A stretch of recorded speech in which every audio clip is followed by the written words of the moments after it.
So, magandang buhay, mabuting tao sa inyong lahat. At yun na nga po guys, yung ginawa ko namin ito po yung visit na pag-aaral namin ng gagawin ng regulation. Itong sa parking communities.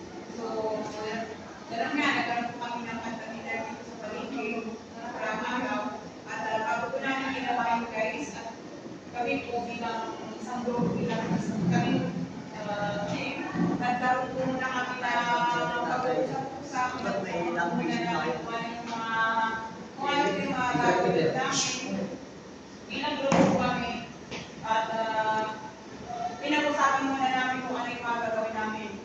Kailangan po namin kung ano yung mga kupot na dapat namin gagawin. At yun naman po, sa pag-uusap-usap po namin, nabuo po yung isang decision na kung ano po yung tamang gagawin namin. So, napag-isipan po namin na ako, bilang taga-dito sa mas marami sa palengke ng Pagkitarla, may dalawa po palengke po tayo, sa may yung bagong palengke na public market at saka yung dating palengke po natin. Pagkitarla, bilang ang tulong po yun, yung nakasulong na po yun. So, dahil po marami po yung mga palengke po dito sa school ng St. Paul, kaya naisipan po namin na kaming grupo na maglalakad na lang po simula dito sa school at papunta doon. At habang po, yun na, ginagawa namin yung report namin. At nag-isip po kami kung ano po yung gagawin namin na video, paano namin gagawin yun. So, yun na, paano namin mabuo yung video, yung report po namin. At ano po kami, nag-isip kami kung ano yung mabilisang pong question, tanong po sa tinatarget po namin na pupunta sa palengke. Una-una po yung target po namin yung mga nagtitinda po doon. So, nagtitinda lang kami kung sino po yung tatanungin namin. Although nagtanong po kami sa iba, hindi po kami tinanggap. Yung mga masakot doon. Kaya pero hindi po kami nawalan ng chance na tanong po kami sa iba kasi marami po ano pa naman yung pipilihan. At walang Diyos po, meron naman po kami na interview na isang nagtitinda po ng gulay. Tapos, na nga po, at ipinasa ko na po yung pag-interview na yung kay Sir Mitch Mamaran. Siya na po ang nagtanong doon po sa nagtitinda po ng gulay. Kaya, Mr. Mitch, kayo na pang paliwanag kung paano po yung interview na ginawa. Good morning mga kasama kong classmate dito. Kami po ay nag-conduct ng assess market. Number one sa lahat sir, nung ako yung nag-interview sa in-interview ko si Sir Nicolisito Manuel. Hindi yan. Yes, sir.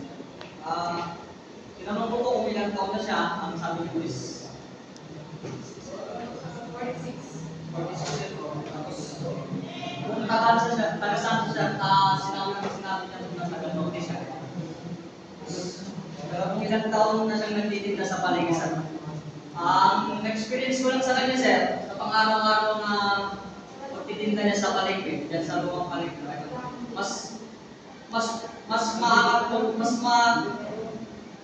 kumbaga sa lumang palengke, mas maraming bumibili kaysa sa bagong palengke. Kasi nga, nakasanayan ng tao dito sa bayan ng palengke na mamili sa lumang palengke dahil yun naman nakasanayan nila. At saka napansin ko sa kanya, sir, medyo yung mga gulay ngayon ay hindi pa rin parehas ang presyo ngayon. At saka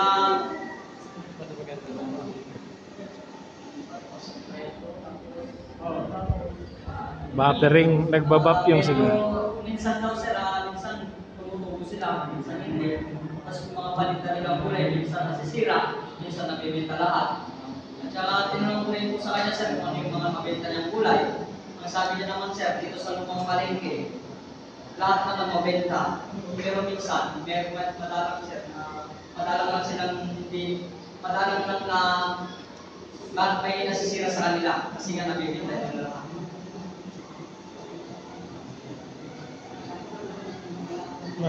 Saka yung mga naman sir, hindi nila nabibenta. Kung pwede pa naman daw, kung pwede namang ibenta pa ng umaga, saka wala akong sira. binibinta ulit nila para yes sir, para kahit pa paano daw sir na yung puhunan nila hindi nila So, kapag talaga totally hindi nila nabenta, ano ginagawa? pag hindi na daw nabenta sir, ang total na ginagawa nila is pinang-fertilizer nila sir, organic fertilizer. Ay, hindi lang yung kain. Hindi sir, yung naman sir, kung sobra daw minsan yung hindi nila mabenta, ginagawa nilang pinapapakain nila sa mga baboy, yung mga gulay na kagaya ng dangkong, ganyan, kalabasa, tinutulong nila sa pinapapakain sa mga alagang hayop, katulad ng baboy sir. Tapos, kapag naman konti lang yung sobra sir, pinapulong na lang gawin sir. What else? Saka doon po sa yung pinagawa po ni Mr. Rich Mamarado. Pagkatapos po namin nag-interview po doon sa salesman sa nakikita po ng mga gulay. At naghanap naman po kami ng isang bumibili ng palinta ng gulay. Kaya kami po ay naghanap ng may interview at nagpapasalamat kami at kami po ay naman sa aming pagkikilan. At base po sa pagkakaano namin po sa interview namin, ay sabi niya po na mas mahal po ang gulay na yung kisa po noon. Kisa po noon, mas Kailan mahal. yung noon? Anong year yan? Yun lang po yung sinabi niya sir, yun lang po namin na basta ang sinabi niya dito. At ayun na nga po, ang sabi niya ay talagang mas mataas po ang presyo. Bakit nalungkot ka dyan, boy?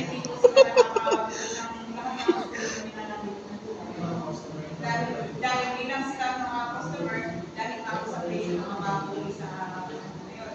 At saka, tinanong ko po siya kung bilang mamimili doon sa kumit na titinda. Sabi niya po doon na sa tindera man ang tindera na dapat bilang tindera, marunong sila makisama sa customer. Kasi customer service line. Yun po talaga ang kasabihan natin. At ayun na nga po, bilang ito naman na bumibili, irespeto na ang tindero, diba? At ang tindero naman, kailangan kailangan ibigay mo yung interest na para itinda naman nila yung mga kanilang mga paninda. Ayun na nga. At basta yun yung ang sinabi ng bumibili na dapat intindihin ng tindero yung mga bumibili kasi hindi po pare-parehas ang ugali po ng tao. May mabait, may masukli. Basta ang pinaka-important